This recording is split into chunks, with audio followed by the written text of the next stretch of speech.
এজন্য বিশ্বনবী বলতেন আসাদুহুম ফি আমরিল্লাহি ওমর, আমার দ্বীনের ব্যাপারে সবচেয়ে কঠোর ওমর।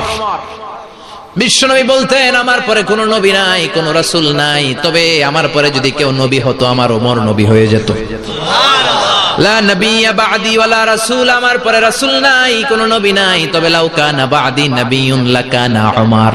প্রভু তুমি বলেছো রাসূল দেবে না, বলনি দেবে না ওমর, বলনি দেবে না হামজা তারিক, খালিদ বিজয়ী সমর। প্রভু তুমি বলেছো রাসূল দেবে না, বলনি দেবে না ওমর, বলনি দেবে না হামজা তারিক, খালিদ বিজয়ী সমর। প্রভু তুমি বলেছো রাসূল দেবে না। আল্লাহু আকবার। মদিনায় যত মুনাফিক ছিল জমের মতো ভয় পাইতো সাইয়েদনা ওমরকে। শয়তানদের লিডার ইবলিসও ভয় পেত ওমরকে। বিশ্বনবী বলেন ওয়াল্লাযী নাফসি বিয়াদিহি, ওমর ওই সত্তার কসম যেই সত্তার হাতে আমার আত্মা, মা লাকিয়াকা শাইতানু সালিকান ফাজ্জান ইল্লা সালাকা ফাজ্জান গায়রা ফাজ্জিক। ওরে ওমর, শয়তান যদি তোমারে কোনো রাস্তায় দেখে, ইবলিস যদি তোমারে কোনো রাস্তা দিয়ে হাঁটতে দেখে, ইবলিস ওই রাস্তা রেখে দিয়ে অন্য রাস্তা দিয়ে হাঁটে। ইবলিসও সাইয়েদনা ওমর ফারুককে দেখলে, এই রাস্তা দিয়ে দেখলে ওর বাপের কি জীবনে এই রাস্তা দিয়ে হাঁটবে না, এই রাস্তা ধুইয়া ওই আরেক রাস্তা ধরবে। চিল্লায় পড়েন আল্লাহু আকবার। কাফেররা ভয় পেত, মুনাফিকরা ভয় পেত, শয়তান ভয় পেত, এমনকি বিশ্বনবীর বিবিরাও ভয় পেত। সুবহানাল্লাহ পড়েন। বিশ্বনবীর বিবিরা বিশ্বনবীরে ধরলেন, আমার এইটা কিনা দেন, ওইটা দেন। বিশ্বনবী কয় টাকা নাই, ক্ষমতা নাই, সামর্থ্য নাই, বেশি কথা কইলে তালাক নিয়ে যাও, তোমাদের চেয়েও সুন্দরী অনেক সতী সাধবী নারী আল্লাহ ব্যবস্থা করে দিবে।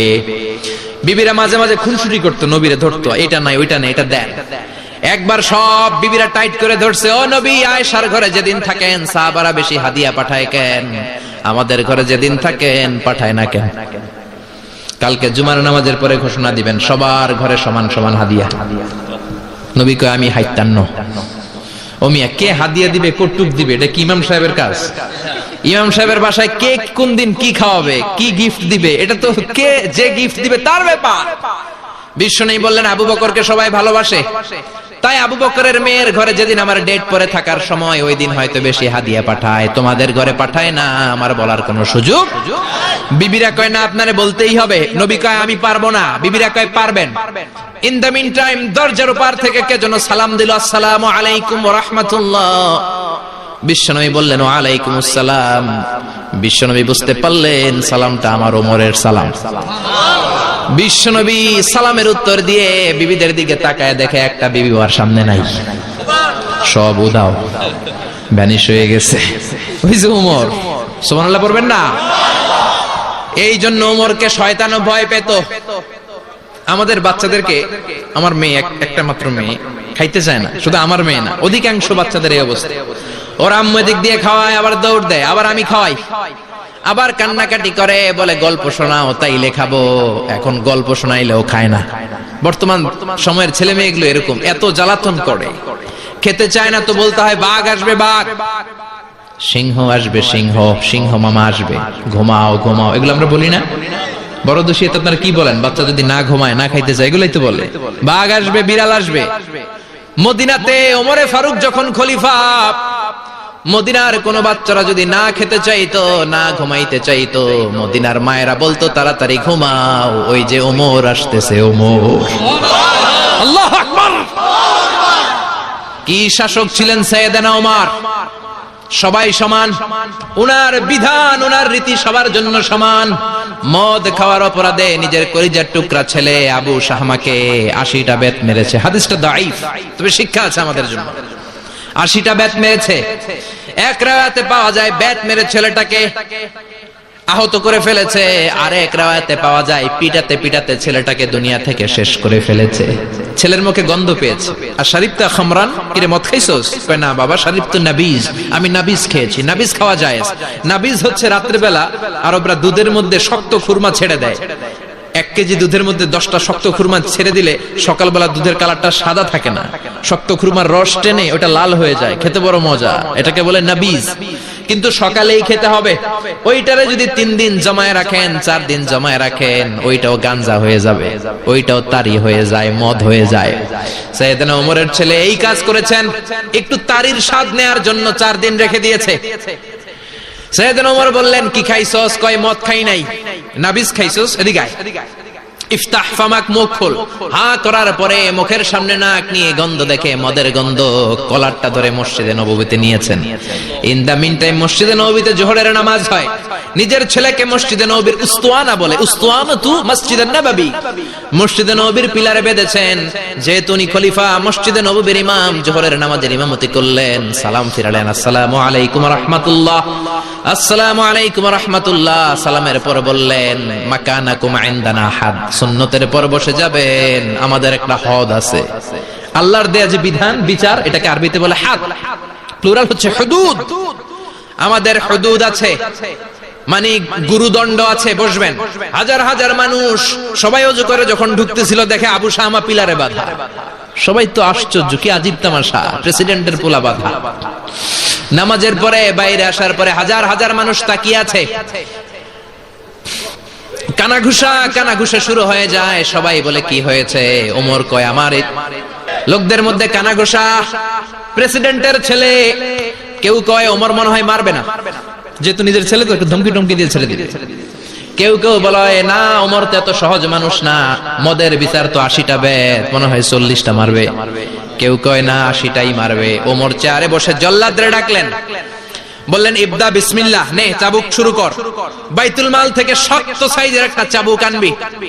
জল্লাদ চাবুক এনে দাঁড়ালেন। ওমর বললেন, ইবদা বিসমিল্লাহ, শুরু কর। জল্লাদ মারতে শুরু করেছে। ওয়াহিদ, ইতনাইন, তালাতা, 3টা মারার পরে এক থাপ্পড় মেরে জল্লাদকে 3 হাত দূরে ফেলে দিলেন। ধমক দিয়ে বললেন, তুই চাবুক মারস নাকি চাকরি বাসাস?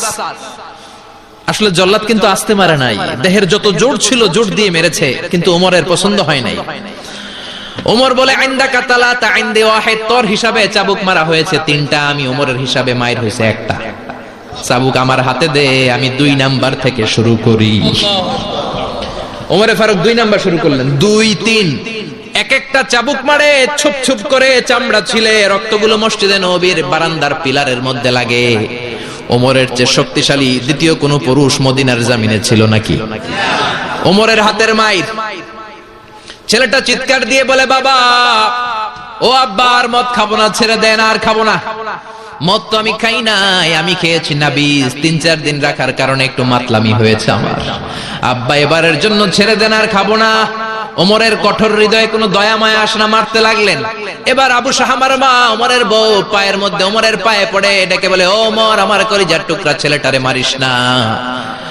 30টা বাড়ি মারা হয়েছে, আর বাকি 50টা বাড়ির জন্য এক একটা চাবুকের বিনিময়ে আমি এক একটা উট আল্লাহর রাস্তায় সদকা করব রে ওমর। সাইয়েদনা ওমর বলে, আরে নিয়ে যাও। আবু শাহামার মা উট দিয়ে আল্লাহর জাইন, চাবুকের বাড়ি থেকে একটা বাড়িও কমানো যাবে না, 80টা বাড়ি দেয়া পর্যন্ত পৃথিবীর কোন শক্তি আবু শাহামারে আমার হাত থেকে ছুটাতে পারবে না। আবু শাহামার মা কাঁদতে লাগলো। ওমরের মনে দয়া মায়া হয় না। 40টা বাড়ি মারার পরে ছেলে বেহুশ, 50টা মারার পরে আবু শাহামা দুনিয়া থেকে শেষ। সবাই নিস্তব্ধ নীরবতা, পিন ড্রপ সাইলেন্স, পিন পতন নীরবতা। রাগে তখনও গড়গড় করছে ওমর। সাইয়েদনা ওমর বললেন, গোসল দে, জানাজা দে, কবর দে। কবর দেওয়ার পরে ওই কবরের উপর 51 নাম্বার থেকে মারা শুরু করলেন। 52, 53, 60টা, 70টা, 80টা চাবুকের বাড়ি কবরের মধ্যে, বিশাল বিশাল বড় বড় বাড়ি মেরে আঘাত করে আল্লাহরে ডেকে বললেন, আল্লাহ, আমার ছেলে হওয়ার কারণে, প্রেসিডেন্টের ছেলে হওয়ার কারণে আমি পার্সিয়ালিটি করি নাই, একটা চাবুকের বাড়িও কম দেই নাই। কিয়ামতের দিন তুমি আমারে জালিমদের কাতারে দাঁড় করাতে পারবা না। আল্লাহু আকবার। ওই ওমরের শাসন যদি দেশে থাকতো, দেশটারে মদিনা বানাইতো কে?